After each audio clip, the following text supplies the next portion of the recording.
คำว่าตนเป็นที่พึ่งของตนตามความเป็นจริงหรือว่าพึ่งตนเองหมายถึงว่า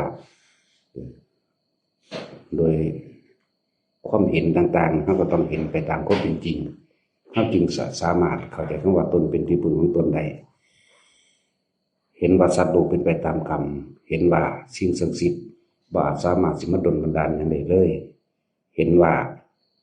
เลิกงามยามดีนี่บ่ได้เกี่ยวกับชีวิตของคนทุกคนเฮ็ดกระทำสิ่งใดย่อมได้สิ่งนั้นอยู่แล้วนี่โดยตนเป็นที่พึ่งของตนตามความเป็นจริงว่าเฮาเข้าใจธรรมะเฮาเข้าใจความจริงว่าสัตว์โลกเป็นไปตามกรรมเลยเอิ้นว่าพึ่งตนพึ่งธรรมส่วนคนที่บ่แสวงหาธรรมเพิ่นเอิ้นว่าคนประมาทพวกนี้ว่าอาจสามารถทำตนเป็นที่พึ่งของตนได้ เพราะว่าแม่นสิมาปฏิบัติธรรมแม่นสิมากระทำบุญทำทานสิ่งใดก็มีแต่ขอจะให้สิ่งศักดิ์สิทธิ์ดลบันดาลจะให้สิ่งศักดิ์สิทธิ์ช่วยเหลือนั่นนี่เลยบ่เป็นไปตามความเป็นจริงอันนี้พึ่งตนบ่จริงพวกนี้พึ่งตนหลอกตนนั่นแหละที่เฮาพึ่งตนเป็นที่พึ่งของตนได้นี่ก็คือ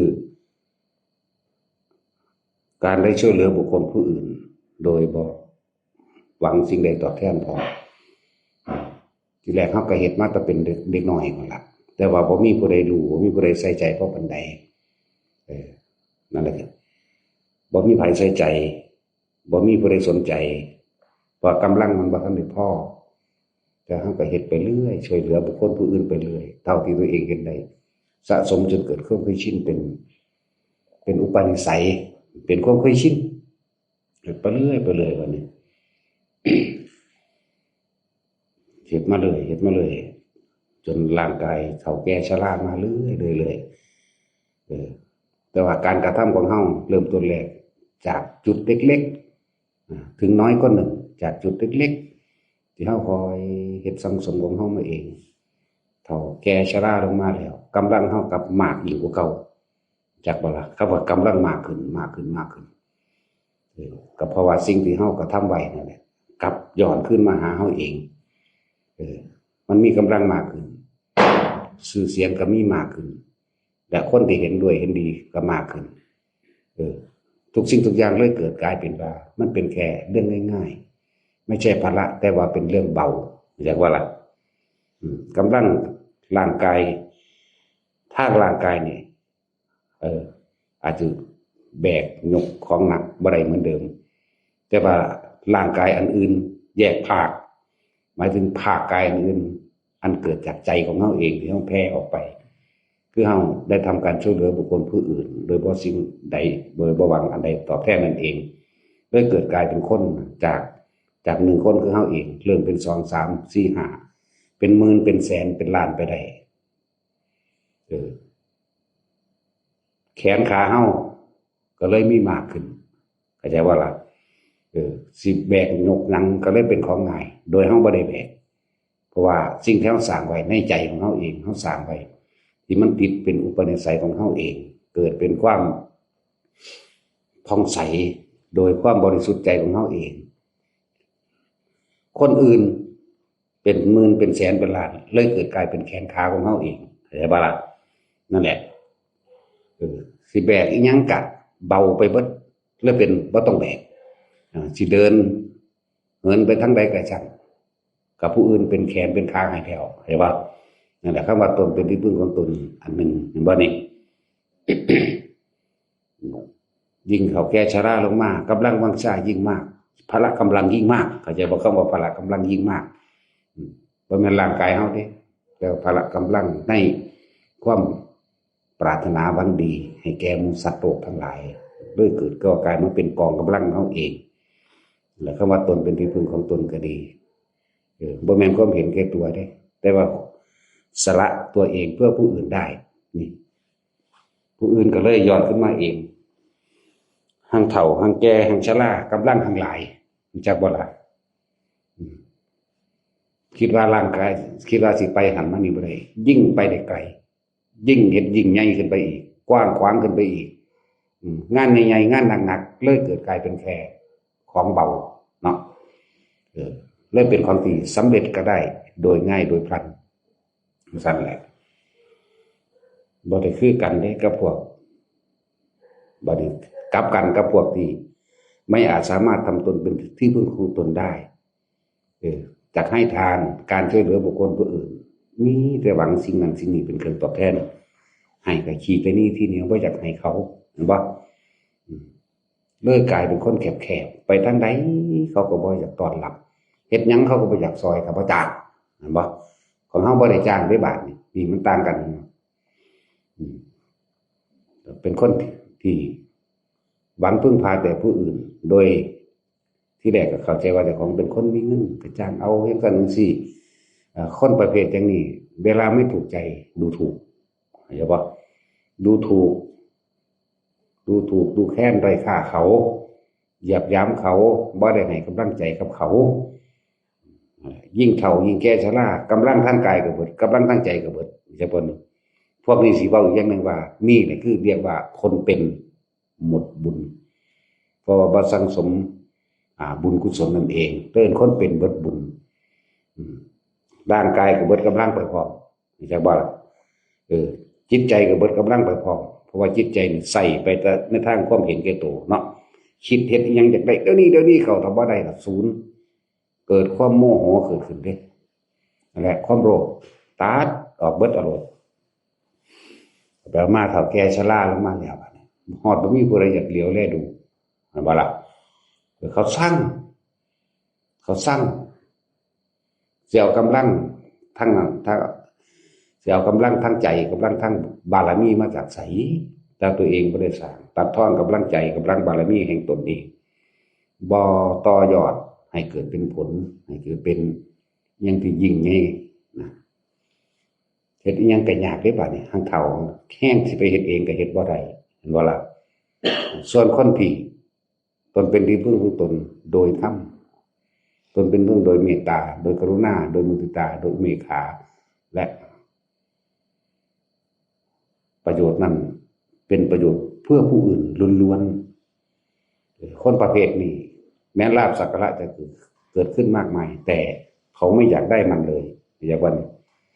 สิ่งที่ได้มาเป็นลาภเป็นสักการะต่างๆมีแต่ออกจำแนกแจกจ่ายให้กับบุคคลผู้อื่นเป็นประโยชน์เพื่อผู้อื่นเท่านั้นเนี่ยเราต้องบอกว่านี่แหละครับว่าตนเป็นที่พึ่งของตนเลยเหมือนกับพระพุทธเจ้าเฮาเพิ่นทำตนเป็นที่พึ่งของตนมาตลอดนั่นล่ะเวลาตกทุกข์ได้ยากสิ่งใดมากอาจารย์เพิ่นบ่เคยนึกถึงว่าให้ผู้อื่นมาช่วยเด้แต่เขาก็มาเองเพราะสิ่งที่เพิ่นได้เฮ็ดไว้แล้วนั่นแหละส่วนคนที่ประมาทในชีวิตบ่สังสมในการฟังธรรมหรือว่าเป็นผู้ขาดสุตตมยปัญญาบ่มีปัญญาโดยธรรมคนพวกนี้สิเป็นคนเป็นหมดบุญคือความสงบเย็นภายในหัวใจของเจ้าของเองภายในความรู้สึกของเจ้าของเองกุศลก็พลอยหมดไปด้วยเพราะไม่มีความฉลาดคำว่ากุศลนี่ต้องเป็นไปเพื่อความไม่เบียดเบียนทำร้ายให้ผู้อื่นเสียชีวิตทรัพย์สินเด้บุญกุศลเบิดไปคิดที่ไปพึ่งพาอาศัยไปก็ไปบ่ได้เพราะตัวเองได้เคยทำลายเขาเอาไว้ก่อนด้วยความเห็นแก่ตัวพวกนี้คนเป็นบุญมันมาในรูปแบบใดเวลาอกุศลกรรมเรียกว่าอกุศลกรรมให้ผลมาในรูปแบบลูกเป็นที่หนึ่งไม่ได้รูปแบบผัวและเมียเฮ็ดให้ชิบหายเข้าใจว่าล่ะลูกไปแอบเล่นการพนันทั้งสั้นทั้งสี่หรือผัวหรือเมียเอาที่ดินไปขายเอาใบไปจำทั้งสี่นะปานนี้สิคืนบ่ได้ค่ายบ่ออกจำต้องอยู่และต้องทนสิแล่นไปพึ่งพาคนอื่นก็พึ่งบ่ได้เบิดหลักทรัพย์ประกันนั่นเอิ้นว่าคนเป็นเบิดบุญก็ดีส่วนคนที่เข้าสู่ธรรมะได้ยินได้ฟังสิแก้ปัญหาทั้งออกได้ทั้งนั้นอยากบ่ล่ะเนื้อลายหรือนิ้วอันใดมันเน่าเขาสิตัดทิ้งทันทีเลยเขาสิเด็ดเดียวเด็ดขาดพร้อมอยากบ่ล่ะ แม้นจำต้องเลิกเดินไปเพียงลำพังผู้เดียวก็ไปเด้พวกนี้แต่ว่าแต่ในความช่วยเหลือในความดูอยู่ห่างๆมีเหมือนเดิมเห็นว่าบ่ได้ตกอย่างน้อยกับเขาก็เบิ่งงานค่อยช่วยเหลือแบบลักษณะว่าบ่ให้ดูโตเห็นว่านั่นแหละบ่ได้ทิ่มไปเลยจังซั่นดอกบ่มันตัดขาดนะก็ยังมีอันใดอันหนึ่งที่ค่อยช่วยเหลืออยู่บ่ให้ตกทุกข์ได้ยากจนเกินไปนั่นแหละคนที่มีธรรมจึงมีปัญญาแล้วก็หาทางออกให้แก่ทุกคนได้คนที่เข้าถึงความจริงคนมีธรรมความจริงเขาก็รู้ว่าคนนี้เป็นคนเล่นคนเสพเพเป็นคนฉี่เหล้าเมายาติดยาติดยาบ้าการพนันต่างๆเขาก็รู้อันนี้จังว่าพวกเขาจะประมาทนะให้ทำตนเป็นที่พึ่งของตนโดยการช่วยเหลือบุคคลผู้อื่นโดยไม่ได้หวังสิ่งใดตอบแทนคนพวกนี้มีปัญญาหลายอยู่แล้วล่ะ เอาตัวรอดได้หาทางออกได้แม้จะเดินทางไปทางใดก็ช่างไปสิ่งที่ตัวเองเคยสร้างไว้อันเป็นบุญกุศล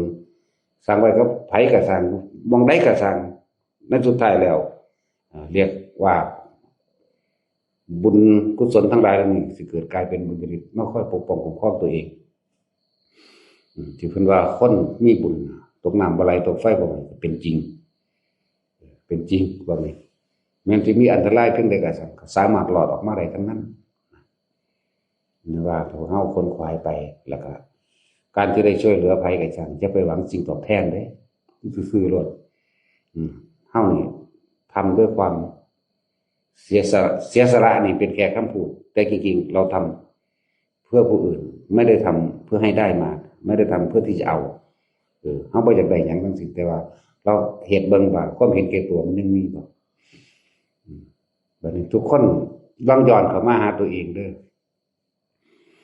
ทุกๆคนที่เฮาได้คุยพูดจาสนทนานำแม้กับความคิดเป็นความรู้สึกที่ไม่อาจสามารถโกหกตัวเองได้ดอกเด้อบางที่เห็นหน้าคนอื่นแต่สั่งแต่เนาะนี่บางผู้นี้ดีบางที่หมายถึงว่าเปรียบเทียบว่ามีคนมาสองคนผู้นี้เป็นตาสั่งผู้นี้เป็นตาดีผู้นี้เป็นแบบนี้เป็นนี้อันนี้คือตะของเองจิตตัวโกหกตัวเองไม่ได้เลยเด้อมีต้องยอมรับความจริงเพื่อสิละความว่าเข้าไปมองผู้อื่นโดยทั้งที่บ่ได้เห็นผลงานของเขาบางคนก็เชื่อคำพูดผู้อื่นแล้วก็เข้าข้างกันบางคนก็เชื่อหน้าตาโอ้บ่เป็นตะตัวไผเป็นดอกนี่มันเฮาบ่เป็นจังซั่นเฮาสิเอาการกระทำที่เป็นรูปธรรมมาเป็นเครื่องตัดสินว่าคนนี้มีประโยชน์คนนี้ไม่มีประโยชน์อันคำเว้าร้อยล้านพันคำมาเฮาฟังไว้ซื่อๆเชื่อหรือไม่เชื่อก็บ่มีแต่ว่าดู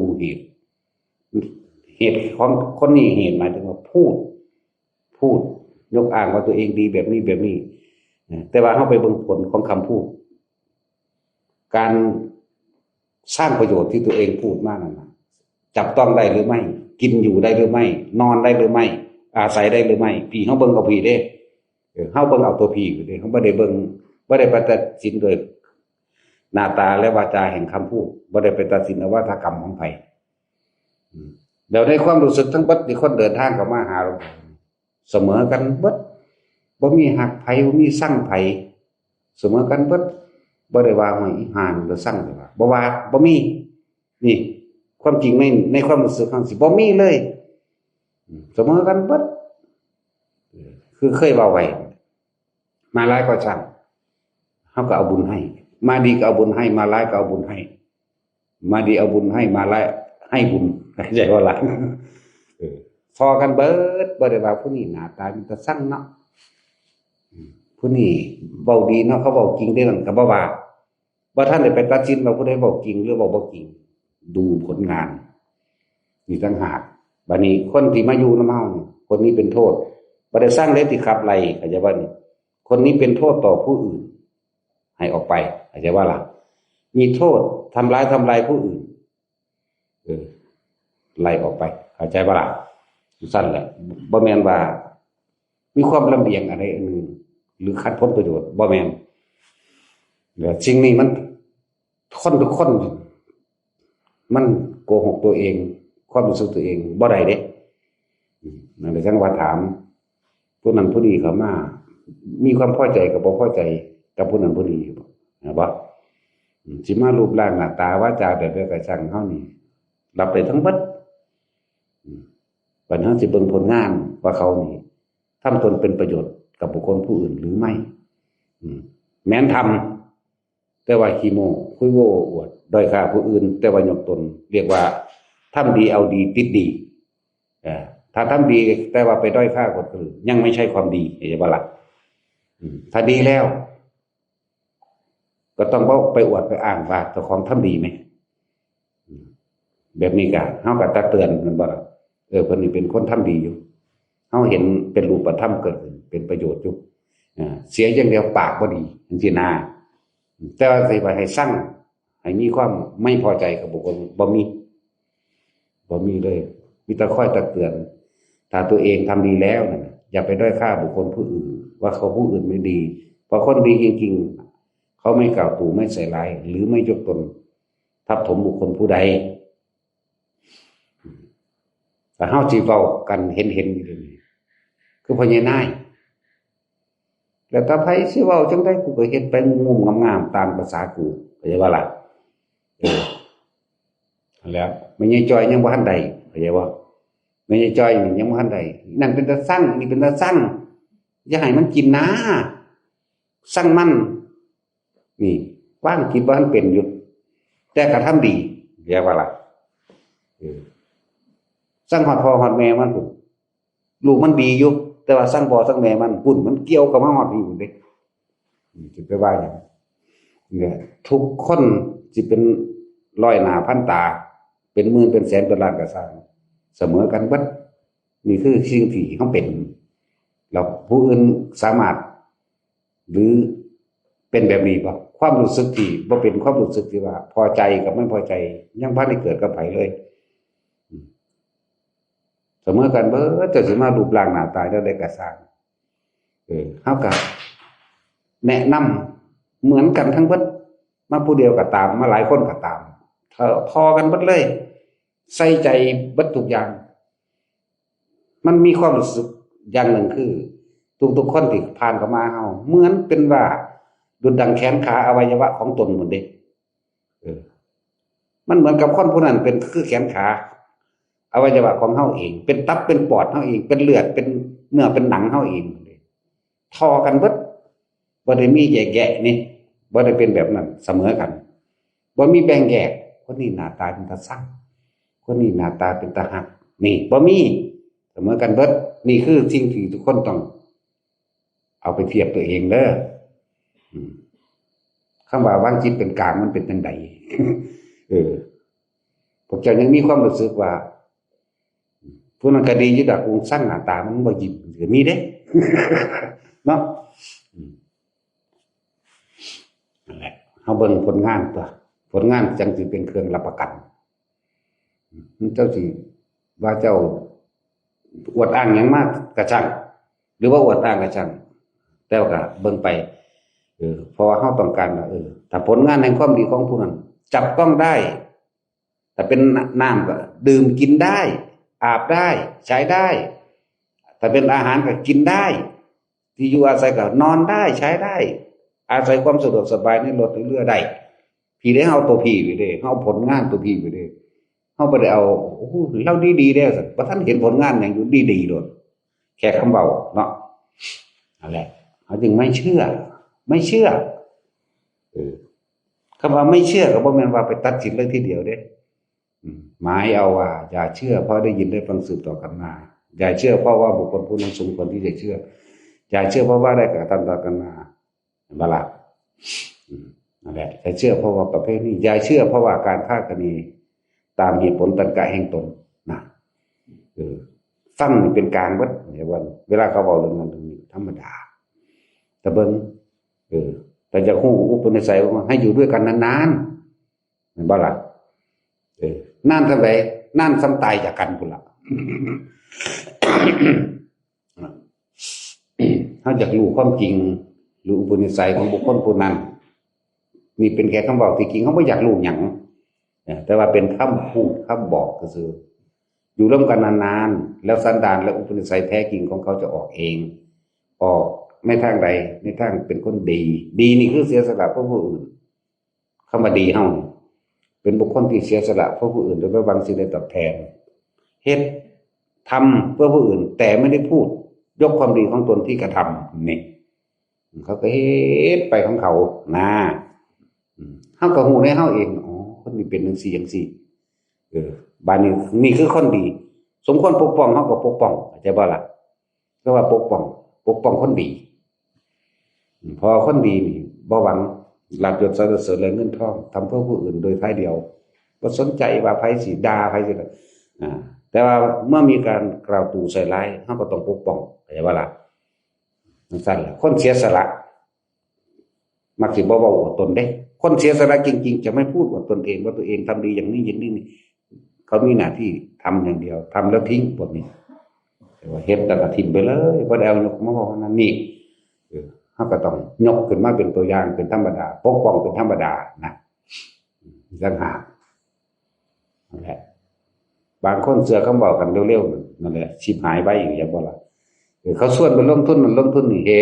ดเป็นน้ำเขาเพราะความโลภเต็มหัวใจลงทุนหน่อยจะได้หลายลงทุน100จะได้ล้านพวกนี้เนาะเยอะแยะ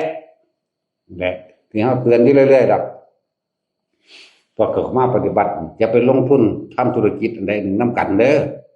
อเวลาชิบหายเสียหายมาแล้ววัดหลวงพ่ออันนั้นหรือเด้บ่ได้ว่าผู้นั้นเด้เนาะมันเลยกลายเป็นทำร้ายตัวเองไปเสียเปล่าๆเพราะบางคนจากมาวัดหลวงพ่ออันนี้เนาะว่าได้ยินได้ฟังว่าอุ้ยมีแก่งหลอกลวงผู้นั้นบ่ดีผู้นี้บ่ดีนะจังซั่นเด้คือได้ยินเรื่อยๆหลวงพ่อเพิ่นดีอยู่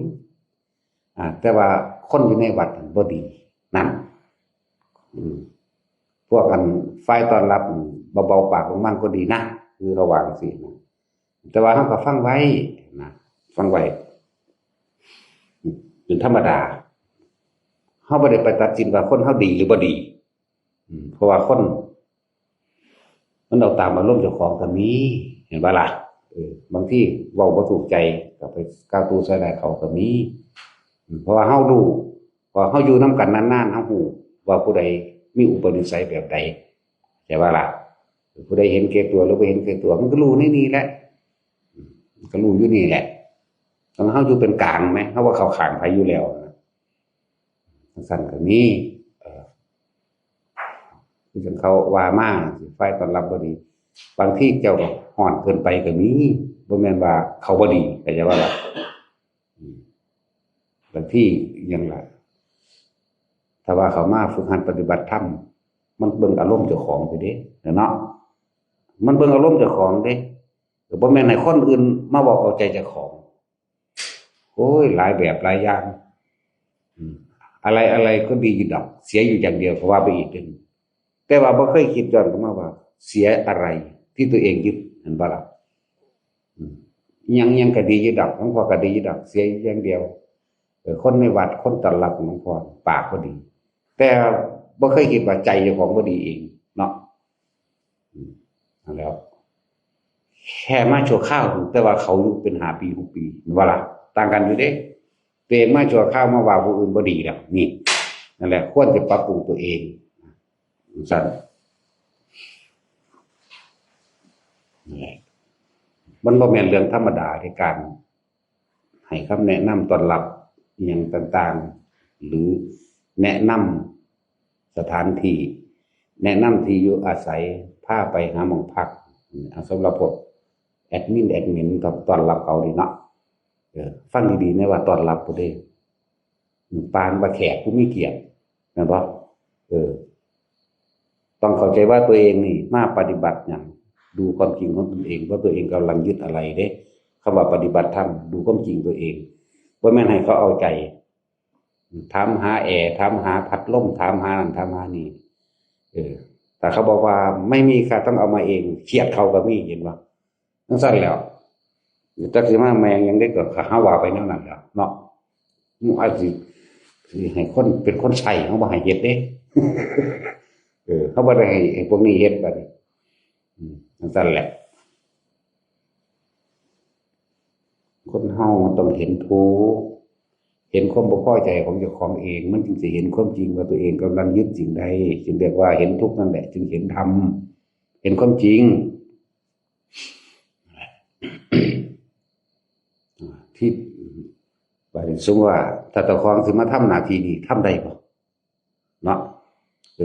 แต่ละมื้อแต่ละเว้นเฮาพบปะหน้าผู้คนนี่เท่าใดเห็นบ่ล่ะแต่ละมื้อแต่ละเว้นพบปะหน้าคนมื้อละเป็น4-50หรือ100แน่จังว่า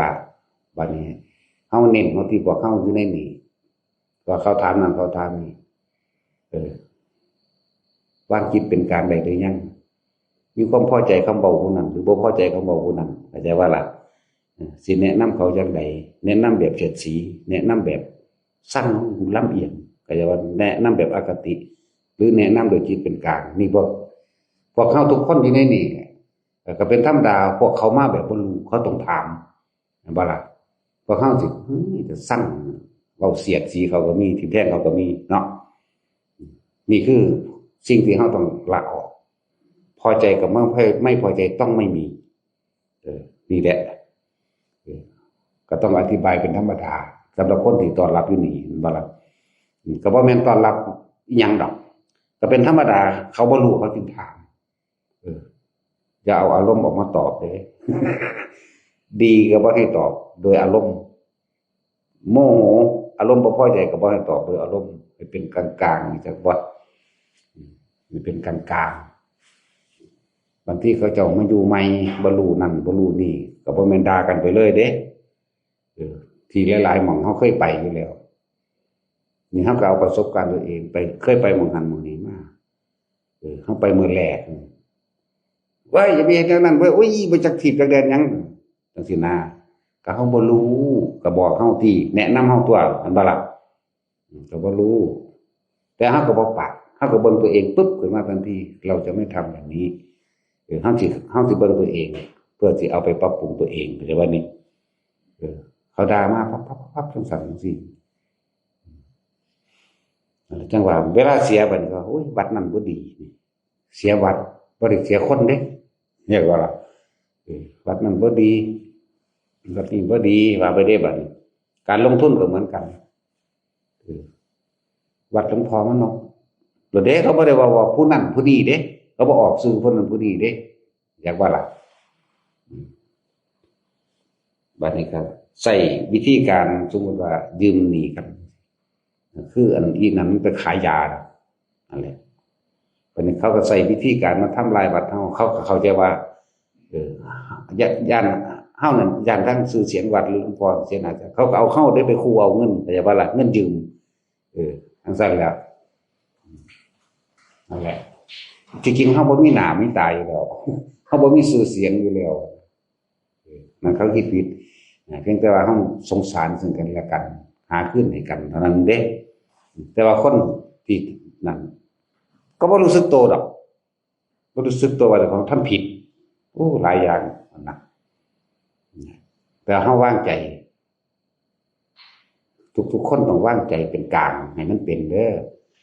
เพราะเขาบ่รู้เขาถามเอาทำจังซี่บางทีเจ้าของบ่รู้สูญใส่เขาคือกันเนาะสูญใส่เขาได้มือว่าใส่เขาได้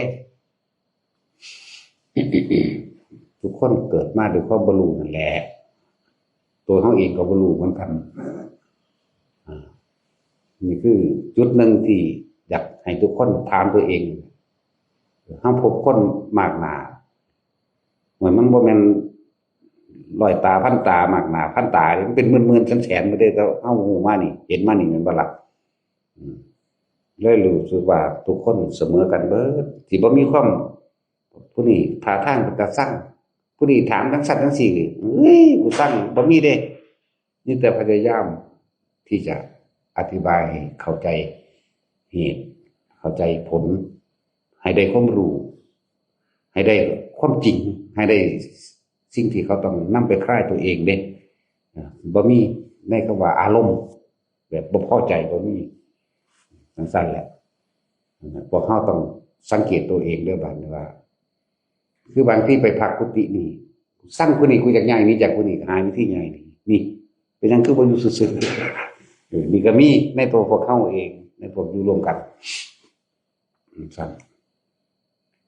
เรียกว่าวางใจได้แบบนี้สบายที่สุดมาร้ายหรือมาดีเอาบุญให้เสมอกันให้ความรู้ให้ความเห็นให้ความจริงเสมอกันมาร้ายก็เอาบุญให้มาดีก็ให้บุญเพื่อนให้ความสงบร่มเย็นเสมอกันคำว่าให้บุญให้แนวทางอันถูกต้องให้แนวทางให้เห็นความจริงเรียกว่าให้ความสงบร่มเย็นเสมอกันความสงบเย็นเดินบุญผู้ใดมาแบบใดก็สร้างเฮาก็พยายามที่จะทำความเข้าใจให้เขาเข้าใจจากเขาเองแหละเรียกว่าให้เขาคลายความสงสัยเขาเองให้เขาคลายมานะทิฏฐิเขาเองให้เขาคลายความเห็นกับตัวเขาเองให้แนวทางของเพื่อนำไปที่ละอารมณ์ของเขาเองนั่นแหละว่าแต่คนที่เขาจะเขาถึงความจริงแล้วเขาจะถ้ามานี่บ่แบ่งแยกเสมอกันเบิดเขาบ่แบ่งแยกด้วยรูปร่างหน้าตาแบบนั้นแบบนี้บ่มีเขาบ่แบ่งแยกอีกเพราะความคิดเห็นของคนมันต่างกันก็บ่แบ่งแยกอีกบ่แบ่งแยกเด้แต่ว่าเขาถามปัญหามาแบบใดเขาตอบได้เบิดเลยว่าบ่แบ่งแยกหมายถึงผู้นี้ปัญหาธรรมละเอียดสูงสุดผู้นี้หาก็เริ่มต้นบ่ได้ไปโมโหผู้เริ่มต้นเด้ยิ่งใส่ใจกับผู้นี้มากๆเลยใส่ใจกับผู้เริ่มต้นผู้นี้ก็ใส่ใจเหมือนกันมันเป็นคนละระดับกันนั่นบ่ล่ะระดับจิตระดับปัญญาต่างกันอนุบาลมาถามก็ตอบอนุบาลให้มัธยมมาถามตอบปริญญามาถามตอบปริญญาแต่ว่าบ่ได้เอาของผู้นี้มาให้ผู้นี้เด้แต่ว่าล่ะเป็นไปตามลำดับไผลำดับมันบ่แบ่งแยกอยู่แล้วแต่การรู้สึกว่าทุกๆคนเป็นคือแขนขาอวัยวะเลือดเนื้อหนังของเฮาเองนี่เด้นั่นแหละมันเป็นจังซี่แต่ทุกๆคนเข้าใจแบบนี้หรือทุกๆคนเป็นแบบนี้หรือยังไปเบิ่งตัวเองเด้อว่าเฮายังเป็นแบบนั้นแบบนี้อยู่บ่นะแหละเมื่อไหร่นะถ้าเฮาสิเข้าถึงเมตตาจริงๆเมื่อไหร่ที่เราเนี่ยรักตัวเองเสมอผู้อื่นรักผู้อื่นเสมอด้วยตนเมื่อนั้นเราจะเข้าใจกันว่ารักใดที่จะเสมอด้วยรักตนไม่มีเพราะเราที่เห็นบุคคลผู้อื่นเป็นดุจดั่งแขนขาอวัยวะของตนเราจะไม่ทำร้ายใครเลยเด้สิบ่มีความคิดว่าไปทำร้ายไปกล่าวตู่ไปใส่ร้ายไปทิ่มแทงเสียดสีบ่มีเสียหายชีวิตทรัพย์สินตลอดทั้งชื่อเสียงสิบ่มีเลยเด้แหละมันแบ่งบ่ออกเลยบัดเป็นอันเดียวกันกับเขาผู้นี้มาแบบนี้ผู้นี้มาแบบนี้ปัญหาทำขันต่ำขันกลางขันสูงนี่ก็สร้างคอยให้ความกระจ่างแจ้งกับเขาบ่แบ่งแยกแต่ว่าที่แบ่งแยกก็บ่แม่นแบ่งแยกอย่างว่าล่ะคือว่าคนนี้ถ้าอยู่นานๆจะทำให้ผู้อื่นเสียหายเป็นโทษกับบุคคลผู้อื่นเด้บ่แม่นเป็นโทษกับเฮาเด้เข้าใจบ่นี่โทษเฮาบ่มีเฮาบ่มีดีแล้วก็บ่มีร้ายโทษแค่ตัวเองหรือบ่มีแต่เขาจะทำลายผู้อื่นขับออกไล่ออกไล่หนีบ่ให้อยู่นะนั่นแหละเรียกว่าแยกแยะมันเป็นอันนี้เป็นโทษอันนี้เป็นประโยชน์ในโดยส่วนตัวเฮาบ่มีอคติกับผู้ถือให้ไล่หนีแต่ว่าล่ะบ่มีเด้แต่ว่ามันไปทำร้ายผู้อื่นเป็นโทษแก่ผู้อื่นครับออกเมื่อออกไปแล้วมันก็คิดได้หรอกเนี่ยคนเฮาส่วนมากก็เลยคิดได้เมื่อสายไปแล้วเหมือนกันคนเฮาสิมีสติอย่างดีเนี่ยหมายถึงระลึกตึกได้ในความผิดความถูกความชอบคืออย่างกะเมื่อได้ผิดพลาดไปแล้วจึงคิดได้เมื่อภายหลังมีสติระบาดเหมือนกับเงินมันสิมีค่าตอนที่มันบ่มี ตอนที่มันใส่อย่างสุรุ่ยสุร่ายเนาะนะครับคือบอกอยู่เรื่อยๆสิ่งที่สำคัญที่สุดในการดำเนินชีวิตของแต่ละคนไปเพียงแค่หากินสร้างตายอาหารยารักษาโรคเครื่องห่มที่อยู่อาศัยเฮาใส่นี่ให้มันเป็นประโยชน์สูงสุดบรรเทาความหิวของเจ้าของเองยังอัตภาพที่ให้เลี้ยงชีวิตที่เป็นไปซื่อๆได้บัดนี้คนที่ว่าเจ้าของมีเงินกินกาแฟก็อยากกินคาปูชิโน่เนาะยังกาแฟทั้งมีรูปนกแก้วโซนๆเชนๆอย่างนั้นเนาะฮะอเมซอนไงเพิ่นน่ะกินแต่แนวแพงๆกินอาหารกับแพงๆตลอดทั้งเครื่องดื่มเครื่องเล่นต่างๆกินนี่คือสุรุ่ยสุร่ายจากวันนี่แหละเห็นตอนนั้นเงินที่บ่มีค่าเพราะว่ามันมีหลายเนาะอันนี้เป็นตะแซ่บซื้อกินโอ้ยอันนี้เป็นอาหารแบรนด์เนมอเมซอนคาปูชิโน่อีหยังเขานั่นแหละเนาะต่างๆที่มันแพงๆไงก็เอามาว่าแต่ของเป็นคนรวยหรือมีแบรนด์เนมแบรนด์หยังหามึงนี่ล่ะจังซี่มันยกตัวเองว่าตัวเองรวยหรือโดยการคมบางทีไปเห็นเขากินธรรมดาเบะปากให้เขาสินะนี่เรียกว่าปรมาทไปแต่สำหรับพวกเขาใส่ให้มันคุ้มค่าที่สุดให้มันคุ้มค่าเด้อาหารก็กินไปเพียงอิ่มนั่นแหละก็สิกินด้วยแก้วทองคำเจ้าก็กินอิ่มนั่นแหละเจ้าก็เศร้าเองอาหารบ่ว่าสิราคาเพียงใดก็สั่งผ่านลิ้นผ่านปากไปแล้วไหลลงลำคอไปแล้วหมดรสชาติเหมือนกันแล้วกินได้มากเพียงใดแต่กินเพียงแค่อิ่มและอาหารที่มีราคาเป็นหมื่นจังซี่บ่ได้เห็นว่าสิอายุยืนเป็น200 ปีดอกบ่ต้องว่า10,000 ปีดอกแค่นั้นนี่พูดถึงโหมดการใช้ทุกอย่างให้มีคุณค่าไอ้บ้านแล้วก็คนอื่นๆที่ยากจนลำบากก็เฮาก็มีเยอะแยะแบ่งเผื่อมีเหลือเผื่อและแบ่งปันเขามั่งนี่เลยใส่สิ่งที่มีอยู่ตัวนี้สร้างประโยชน์แก่ตนเองเลยแบ่งปันอะไรว่าล่ะให้การให้เป็นการสื่อสารที่ดีที่สุดในหมู่มนุษย์สัตว์ทั้งหลายการให้โดยไม่หวังสิ่งใดตอบแทนนั่นแหละยิ่งเป็นการให้ด้วยความบริสุทธิ์ใจผลของการให้บ่หวังสิ่งใดตอบแทนทำให้เกิดเป็นบุญสมยินละอันหนึ่งอาหารยารักษาโรคก็เอาแค่ว่ารักษาไปแค่ว่าบ่อยมันเจ็บมันปวดนั่นเด้แค่บรรเทามันหนึ่งเด้จะให้หายจากโรคบ่มีหายก็จำเป็นต้องยังดอกเอาแค่ว่ามันบ่ปวดนี่ก็พอนะยังไปเลยเนาะผู้นี้เป็นโรคมะเร็งตับแต่ว่ามันบ่ปวดสร้างให้แม่มันนะเนาะมันก็แค่นั้นแหละนั่นแหละจังหวะหลายๆอย่างเสื้อผ้าจังซี่เอาแค่ว่ามันใส่เข้าสังคมธรรมดานี่แหละบ่ต้องไปเลิศหรูกว่าหมู่ดอกเนาะคนที่ทำงานห้างร้านบริษัทหรือหยังต่างๆก็ใส่ไปตามสุดแบบสุดฟอร์มนั่นแหละ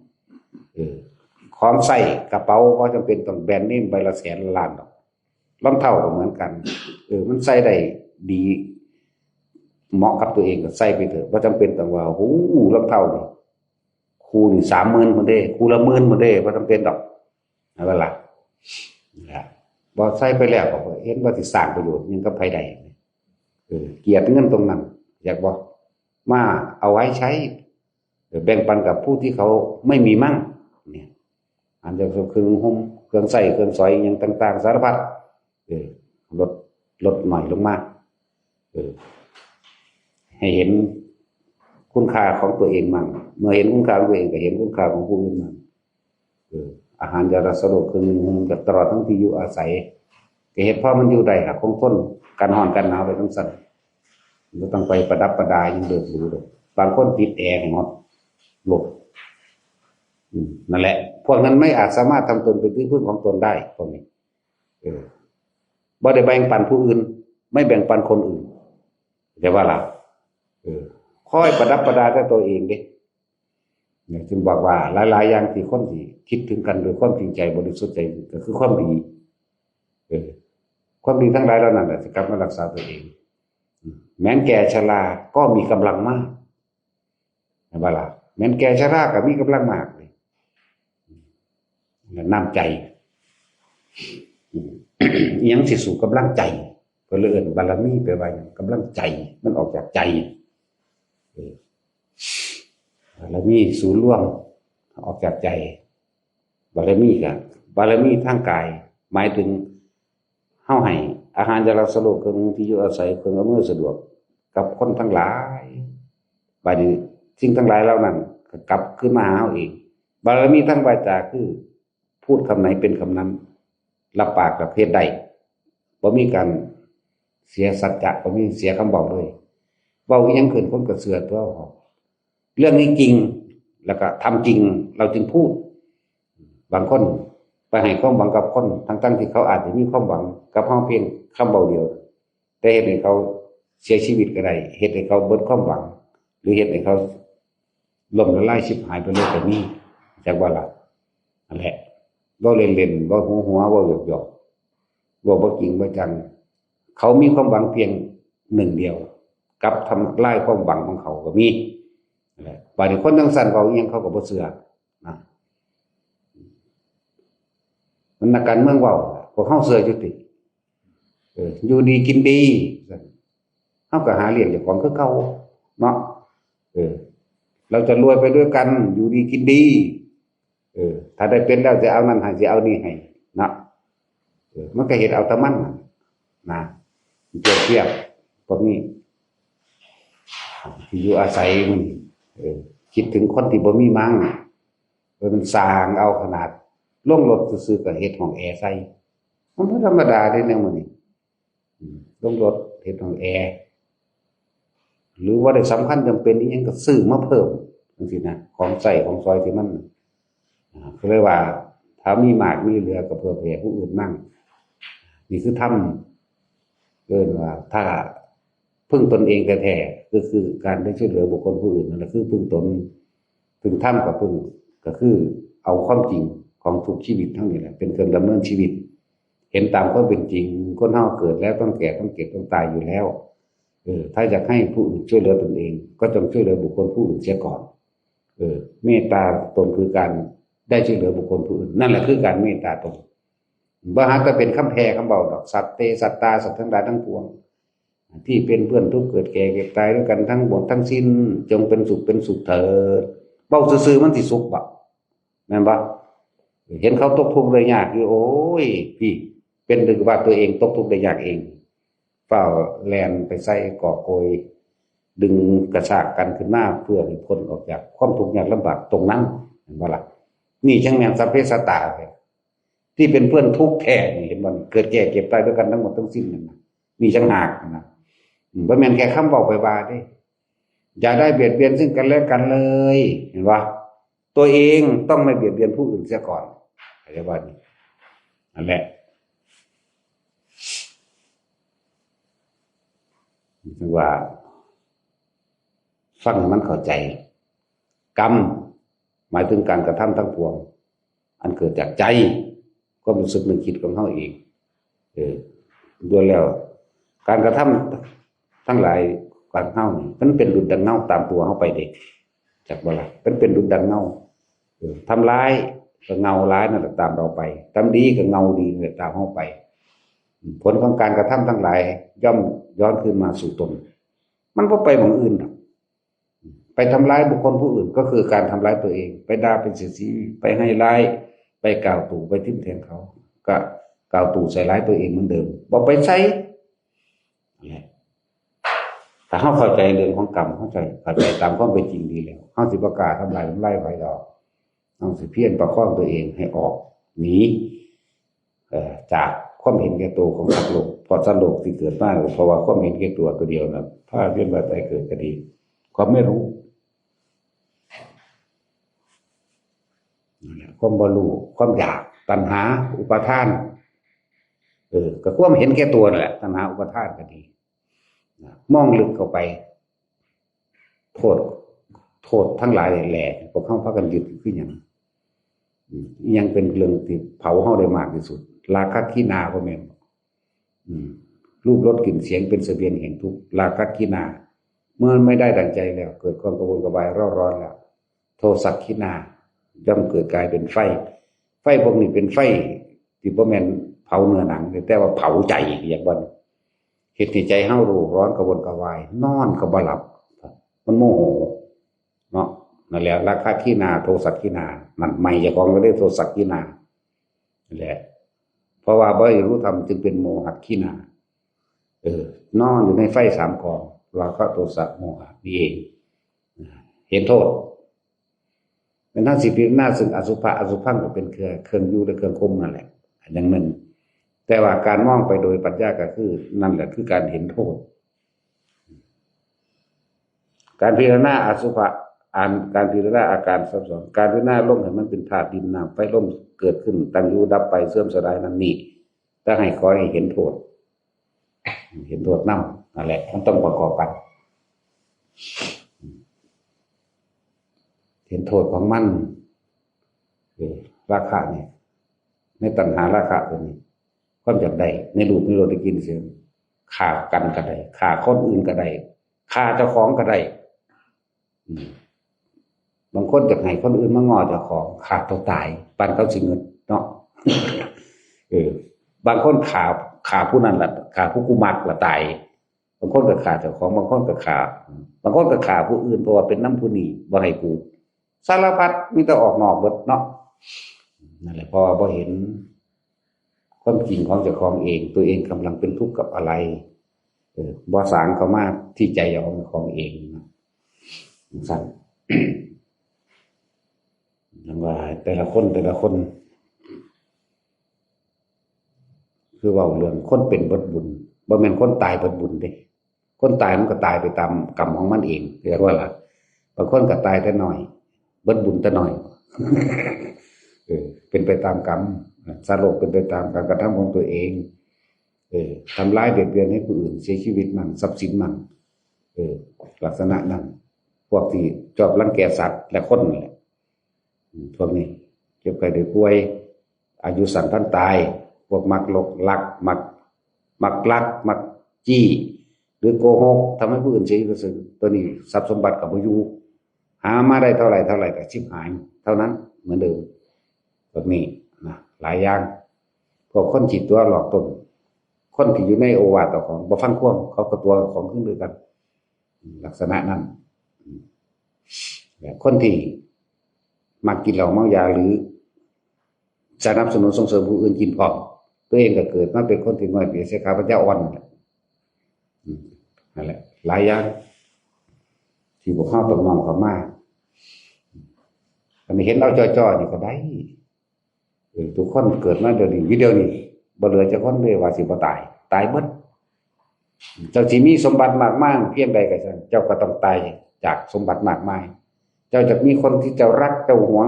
ที่สุดเจ้าก็ต้องตายจากเขาหรือเขาก็ต้องตายจากเจ้านี่เห็นโทษแห่งความทุกข์อยู่พี่เด้จากบ่ล่ะอันนั้นคือเห็นตามความเป็นจริงโดยธรรมชาติสัตว์ทั้งหลายเกิดขึ้นมาแล้วต้องแก่ต้องเจ็บและต้องตายแต่สิ่งที่บ่ตายคือใจเฮานี่เรียกว่าเนี่ยถ้าต้องเห็นโทษมันเห็นโทษความยึดมั่นถือมั่นของเฮาเองตัวทุกข์มันอยู่พี่เด้นั่นคือธรรมชาติที่มันเปลี่ยนไปบ่แบ่งแยกพร้อมบ่เกี่ยวกับศาสนาพร้อมเนาะบ่เกี่ยวกับศาสนาบ่ได้เกี่ยวกับว่าคนเรียนต่ำหรือเรียนสูงบ่เกี่ยวกับสัตว์บ่ได้เกี่ยวกับว่าอันนี้เป็นหมูเป็นหมาเป็นกาเป็นไก่อันนี้เป็นคนตายพอกันเบิดนี่คือบ่แบ่งแยกนี่แหละธรรมะบ่ได้แบ่งแยกเด้เป็นความจริงสัตว์ทั้งหลายนี่บ่ว่ามนุษย์และเทวดาเดรัจฉานหรืออบายภพนั่นเลยก็ช่างเกิดแล้วต้องตายด้วยกันทั้งหมดนี่มีการแบ่งแยกเสมอกันนะคนอยู่ในนี่เหมือนกันเฮาบ่แบ่งแยกน่ารักน่าชังหม่องไหนบ่มีเลยพอกันเบิดนั่นแหละแต่ปัญหาของเจ้าติดตรงใดเฮาจึงให้ความกระจ่างแจ้งตรงนั้น ก็ไปเฮ็ดเอาตัวความตายก็บ่เคยแบ่งแยกไม่ว่ามนุษย์และอมนุษย์ทั้งหลายความป่วยก็แบ่งแยกบ่ได้แบ่งแยกบ่ว่าเจ้าสิเรียนสูงหรือเรียนต่ำบ่ว่าเจ้าสิเป็นเศรษฐีหรือยาจกป่วยเหมือนกันตายเหมือนกันนั่นว่าล่ะจังว่าเฮาจะมองให้เห็นโทษเลยความจริงแต่ละคนให้ทุกคนเห็นโทษนักวิทยาศาสตร์ที่เก่งเพียงใดแต่ว่าก็บ่อาจสามารถที่จะสร้างเครื่องป้องกันการแก่การป่วยและการตายได้บ่มีแก่เก็บตายเหมือนกันนักวิทยาศาสตร์นั้นก็ตายเก่งแต่แนวหลายๆสร้างอาวุธทำลายกันแม่นั่นแหละความเห็นแก่ตัวนั่นแหละการหาผลงานเพื่อหาเงินนั่นแหละนั่นแหละความเห็นแก่ตัวขายสูตรเคมีขายสูตรอาวุธได้เงินหลายสุดท้ายมันก็ตายจากเงินอยู่ดีล่ะเนาะสมบัติทั้งหลายมันมีอยู่ในโลกเป็นของโลกเหมือนเดิมเงินก็เป็นของโลกทองก็เป็นของโลกทุกสิ่งก็เป็นของโลกหมดแต่ว่าเราใส่มันจังได๋สิเป็นประโยชน์เพื่อเป็นบันไดก้าวย่างเข้าสู่แห่งความพ้นออกจากการเวียนว่ายตายเกิดพ้นออกจากทุกข์บางคนถึงกันว่างานในโลกนี้หรืองานบริษัทนี้หรือแนวนี้แต่บ่มีกูเฮ็ดบ่ได้บ่แม่นเขาเฮ็ดได้คือเก่าเนาะนั่นคือยกตัวเองขึ้นมาโดยความเห็นแก่ตัวโดยความยกตนเป็นคนสำคัญคิดว่าบริษัทนี้อันนี้ถ้าขาดกูไปบ่รู้สิไปได้บ่ถ้าไปได้คือเก่าคือนี่คือความเห็นผิดอันมื้อนี้หรือความยึดมั่นถือมั่น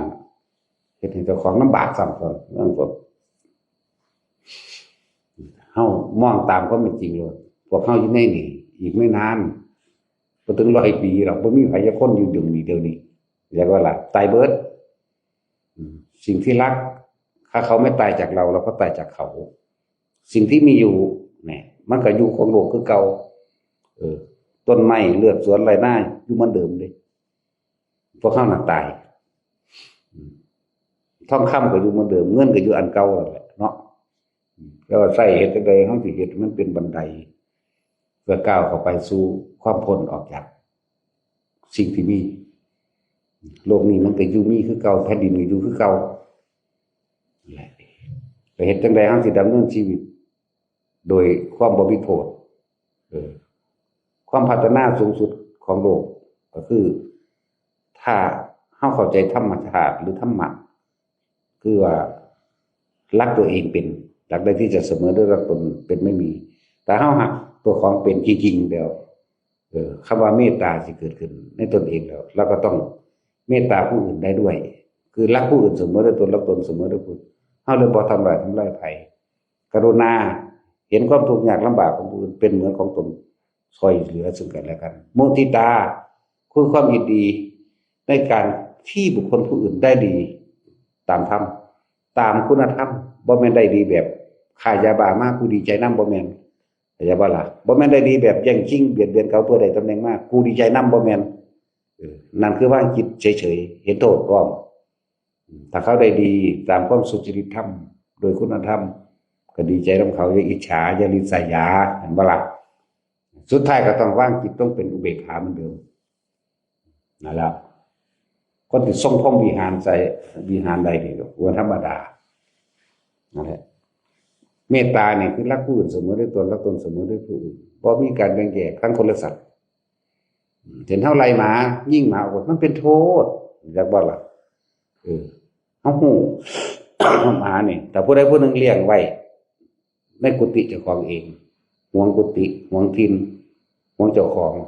บางเขาไปเรียนน้ำจะกัดเขาแล้วก็น้ำเป็นโทษอย่างอื่นอีกเพราะว่าจะเป็นน้ำโลกน้ำหิบน้ำนั่นมากหรือทำลายเสื้อผ้าหรือลักเกิดเรียกว่าล่ะมันบ่ลักของก็ลักของผู้อื่นนั่นแหละ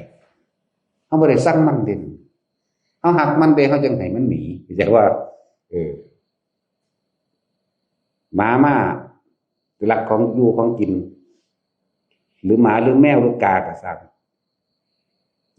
เอาของที่สิมาสวายสงสวายพระไปกินก่อนบาปบ่บาปเหมือนกันลงนรกเหมือนกันนั่นแล้วจังว่าให้มันไปอยู่ส่วนของมัน หมากัดผ่าพระ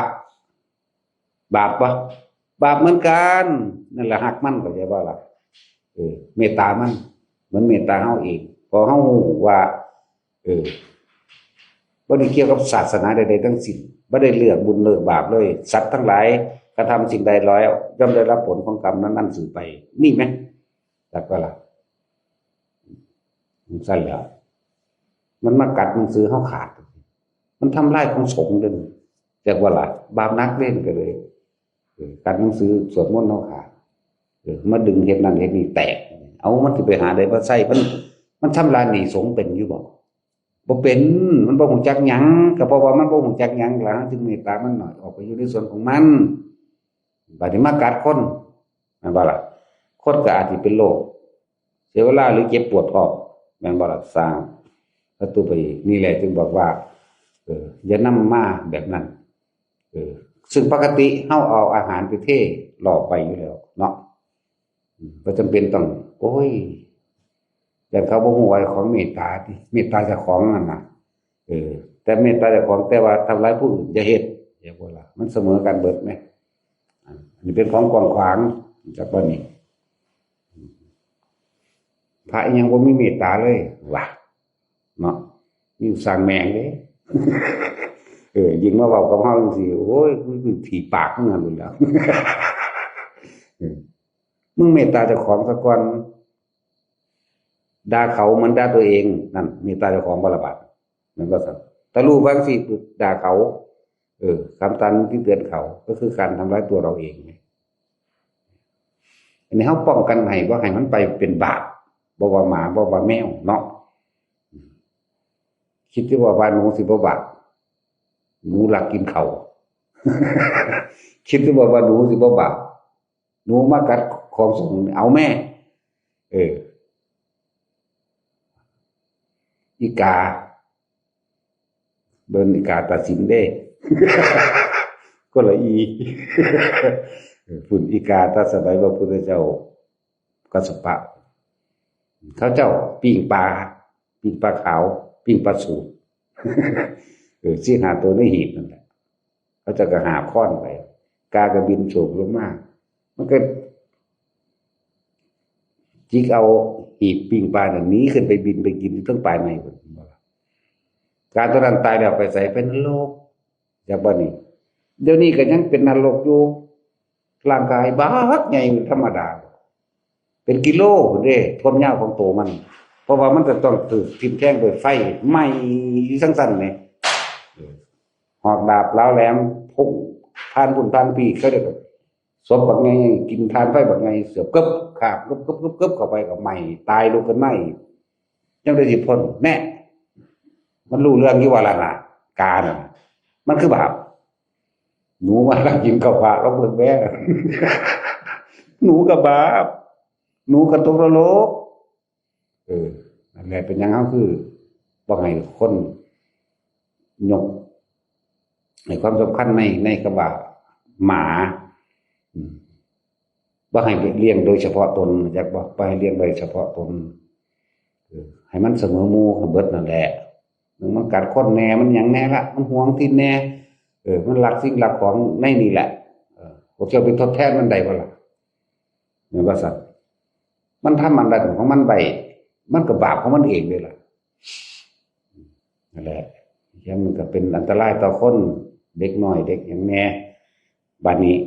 บางที่เลี้ยงหมาได้เห็นเขาไล่มันหนีพิษกันดิคนพิษกันน้ำหมาน่ะนั่นบ่ล่ะ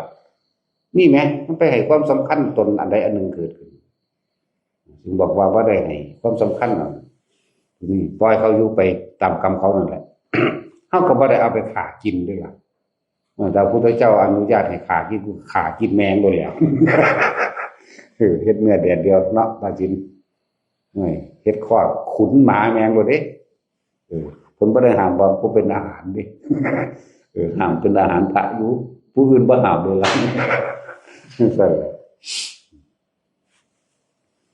แหละมันคือจังซี่แหละเป็นนางห้าวคือไล่คนที่มีอันตรายต่อผู้อื่นหนีเหมือนกันกับบ่อยหมามาอยู่ในที่ของคนอยู่ห้ามบ่อยทุกคนเลี้ยงไว้ จากว่าล่ะคนสิเอาหลอยเอามาปล่อยนี่ก็มาชุมือนั่นแหละมันดีอยู่ได้กินดีมันก็อยู่แล้วนี่30 40งงเหงอยู่แต่ละมือ รบกวนสมาธิอีกนี่จักว่าล่ะมันบ่ได้ตั้งใจดอกว่ามันสิเห็นผู้ใดสมาธิตื่นเต้นออกมาแต่ว่ามันก็บาปคือเก่าอยากบ่นี่สงเคราะห์มันตัวเหือบ่มันเป็นโทษกับมันที่ให้ออกไปนั่นน่ะพูดมันก็นอนสักลากอยู่พุ่นดอกเขาก็ไปอยู่เป็นกลุ่มเป็น3แก๊งเลยนี่แก๊งละ10อยู่นี่11โตอยู่พุ่นเท่าใด12บ่มี3แก๊งพุ่นแก๊งละ10กว่าพุ่นโอ้ย40สิได้พุ่นนั่นซั่นแหละเฮากินแล้วอันแล้วทุกคนก็กินแล้วเศษอาหารที่เหลือก็ไปเทไว้พูนเขาก็ไปกินของเขาเองดอกไว้เขามาลักมาแย่งอยู่นี่ให้ไล่ออกหนีเอายางสติ๊กยิงกันพบกันบาปให้มันได้จักบ่มันกัดผ่าพระบ่บาปคือกันลักเกิดพระบ่บ่ว่าถ้าเกิดพระเกิดคนก็ลักแม่นบ่ล่ะนั่นแหละบาปบ่ล่ะเดี๋ยวตนมันก็เฮ็ดกับมันจังซั่นนั่นตัวแต่ละคนพวกอื่นมันบ่เป็นพวกกันมันเป็นโทษไปมันมาตะมันเด้หลวงพ่อนี่บ่ได้ไปเอาหมาเอาแมวมาเลี้ยงเด้เนาะแต่แมวเห็นมันแล่นมาเนี่ยมึงขึ้นกกไม้เร็วๆแล้วหมาสิกัดมึงเด้ก็จังบอกนั่นแล้วจังว่าให้จักแยกให้จักแยบคายกว่านี้แม่นเลยบ่มีเมตตาเลยซั่นเนาะถ้าผู้ใดว่าเจ้าของเมตตาก็ไปสร้างโลกให้มันอยู่แต่ว่าอยู่เฮ็ดแต่ของเดี๋ยวมันเอาของอยู่นี่ไปเข้าใจบ่ล่ะผิดเถียงกันอยู่ตลอดผู้นี้ฮักหมาวันนี้ไปไล่หมาไล่มันหนีเครียดแทนหมาผิดกันเองคนก็เลยมันบ่ล่ะนี่เฮาก็เห็นอยู่นะบอกว่าคือว่าไปเลี้ยงอยู่เฮียนอยู่หน้าเจ้าของผมเฮ็ดหน้ามันกินโลดตามมีเมตตาสูงกับหมาเนาะบ่แม่นมันหนักบุญทุนคนอื่นแบบนี้เด้นี่มันทุนสงฆ์เข้าใจว่าล่ะมันบ่แม่นคนละแบบกันเด้พวกเจ้าต้องไปเฮ็ดอยู่เฮือนพวกเจ้าเฮ็ดโอ้ยพุ่นไปเฮ็ดหน้าหรือทำงานมาเลี้ยงมันขมุกขม่มโลดเนาะได้บุญบ่งั้นแต่อยู่นี่มันจะได้บาปหลายกว่าเด้ก็เดียวกันไล่มากูบ่เว้าด่ากันโดยตรงเสียดสีเอาแม่นบ่ล่ะเห็นอยู่เสมอนั่นล่ะไปก็ดีนั่นแหละเงินหลังละแพงๆเนาะทรัพย์สมบัติหรือลูกผัวลูกเมียกับพี่ปะมาได้เสือกมาสร้างความสัมพันธ์ใหม่กับหมาแม่นบ่ล่ะทิ่มลูกมาได้เสือกสิไปเป็นหมาแน่แม่นบ่ล่ะบาดเวลากินอันนั้นนี่ไปความคิดความจำมันจะเห็นรูปภาพหมานั่นอันนี้ไว้มันเก็บใส่บางที่ตักเอาก่อนคนที่กินไปเลยก็มีเด้นั่นแหละแต่ถ้าเมตตาเอลีเป็นบริเวณอยู่บ้านเจ้าของเฮ็ดติดนอนห้องแอร์อย่างดีกลางมุงไรยุ่งคุณแต่ก็ซื้อแนวให้กินหลายๆแต่ไปทำงานเราเองเด้อมันมาเอาอยู่ดีอยู่นี่เฮาก็เอาอาหารที่เป็นเหลือมันนั่นแหละเหลือคนนั่นแหละอย่างสั่งให้เป็นนั่นคือเอายางสติกมายิงทุกคนอยู่บ่ได้พระบวกเนี่ยมันยิงอยู่บ่ได้นี่มันบ่ได้บ่ยิงกูสิยิงบักแอวมันหน้าพกยางสติกไปเห็นหมาอยู่ใกล้กูไปมึงคือบ่ยิงมันกูสิยิงบักแอวมันนี่นะนั่นแหละแต่เมตตาแต่สงสารมันก็ไล่มันออกไปตัวเดี๋ยวมันหากัดผ่ายมันก็ทำลายของสงฆ์ตัวนั้นใช่บ่ล่ะนั่นแหละเดี๋ยวก็ลักเกิดเพิ่นบัดนี้บัดลักมันก็กัดข้าไว้หันบัดนี้แน่ก็ทำลายของสงฆ์คือเก่าไหมนั่นแหละถ้าผู้ใดฟังอยู่เรียกตนมาเอาที่นี่30กว่าพุ่นเนาะมาเอาเด้อแต่ผู้ใดฮักหลายแม่นว่าสัตว์ไปสร้างอย่างดีเลยติดแอร์ให้เลยฤดูหนาวปราสาทมาหลังนี้ฤดูร้อนปราสาทหลังนี้แต่หากมันแห้งเนาะ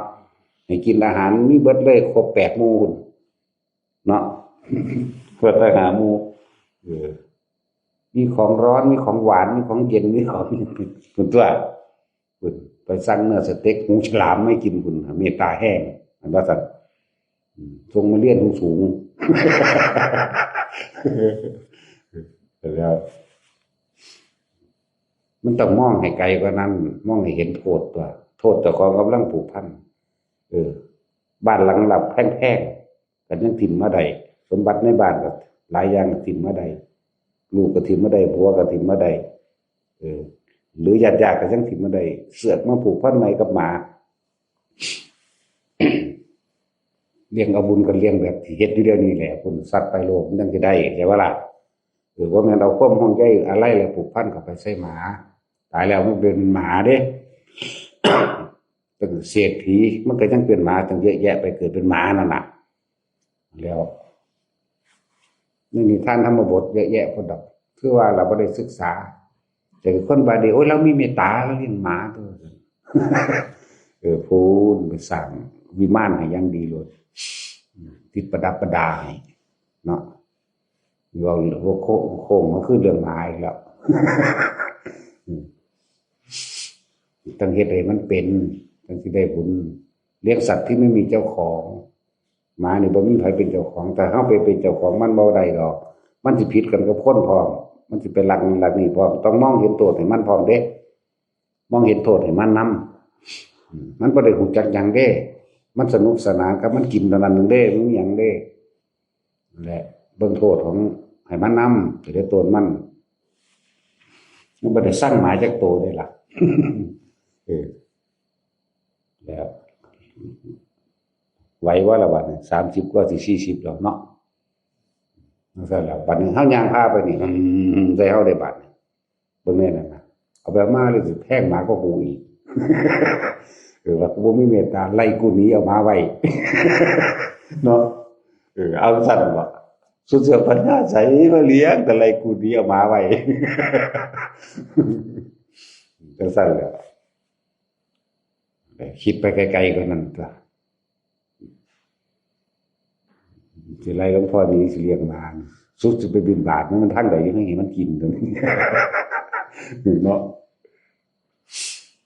นั่นแหละเบิ่งไกลๆเบิ่งกว้างขวางเบิ่งรอบคอบป้องกันภัยเขาพร้อมภัยอันเกิดจากบาปกรรมนี่เด้ป้องกันให้อยู่เดี๋ยวนี้แนะนำให้พวกเจ้าคนสั่งเฮาว่าเฮาบ่ให้เลี้ยงหมาสิไล่กูหนีก็มีแต่จากหัวเนาะตัดสินไล่หลวงพ่อหนีเอาหมาไว้เมตตาแห้งหลายโอ้ยพวกสมองหินนึงกันแหละพากันพิจารณาตัวเองบัดนี้อยากว่าพิจารณาตัวเองว่าแม่นความเบิ่นบ่นอแต่กับพิจารณาตัวเองก็คือปรับปรุงตัวเองว่าซั่นแล้วคนขากันน้ำหมาก็บ่อึดเด้เนาะยิ่งกันน้ำหมานี่ก็บ่อึดหวงหมายิ่งกว่าคนนี่คือเขาจักนั่นแหละคือเขาบ่รู้ความจริงเขาบ่รู้จักคำว่ากรรมส่งผลแบบใดคำว่าการกระทำแบบใดการกระทำส่งผลเอาหมามาเป็นเหตุฆ่ากันตายก็มี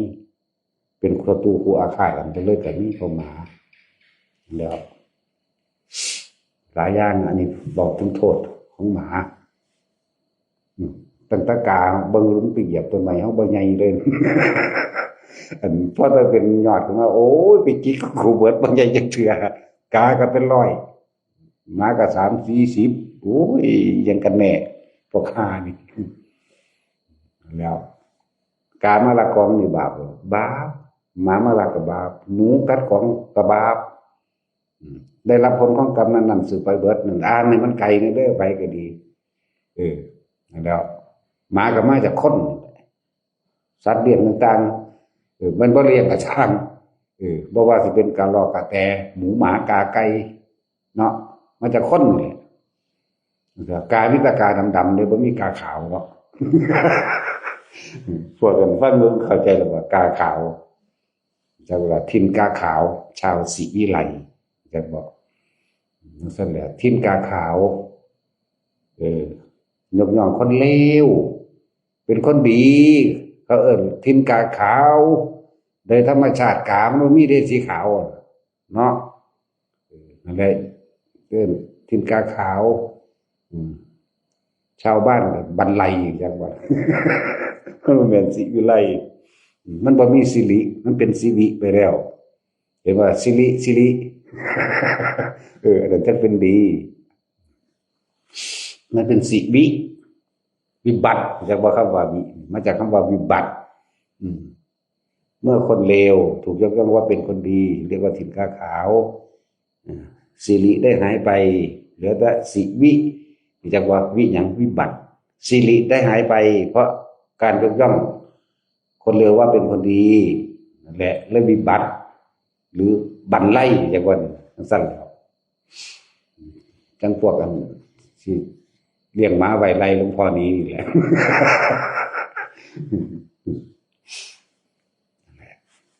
ให้ความคิดกว้างๆเด้อผู้ใดก็ดีคิดใหม่คิดดีๆสิเลี้ยงสัตว์เฮาให้มันโดยบ่ได้หวังสิ่งใดตอบแทนกับมันหนึ่งเฮาให้มันโดยบ่เป็นเจ้าของมันจังสิเป็นบุญเป็นความสงบเป็นความบ่ได้กังวลกับมันว่าผู้ใดสิมาไล่มาตีมาฆ่ามันเห็นบ่ล่ะแล้วก็บ่ได้ไปห่วงว่ามันสิมากัดของอันนั้นนี่หรือว่ามันลักสิ่งลักของคนที่มีเจ้าของสิไปว่าหยังกับของสงฆ์ของสงฆ์มันหนักเด้ว่าตาอีกาเดี๋ยวมันยังใหม่บึ้มๆอยู่เดี๋ยวนี้พูนแถวเขาอิซิคิริพุ่นล่ะจักบ่ล่ะโอ้ทั้งพุ่น อยู่แถวเขาอิซิคิริส่วนเป็ดชิ้นเนื้อน่ะอยู่เขาฮิชิกุเดี๋ยวนี้ก็ห้องก็หั่นแหละเป็นก้อนเนื้อเป็นก้อนเป็นสี่เหลี่ยมพื้นผาแล้วเป็นก้อนยุบยับหอกดาบแล้วแหลมพุ่งเสียพุ่นเสียผีมีปากนี่เดียวกันล่ะนั่นซั่นแล้วตัวคนขาหมูอันนะครับจังว่าหลายอย่าง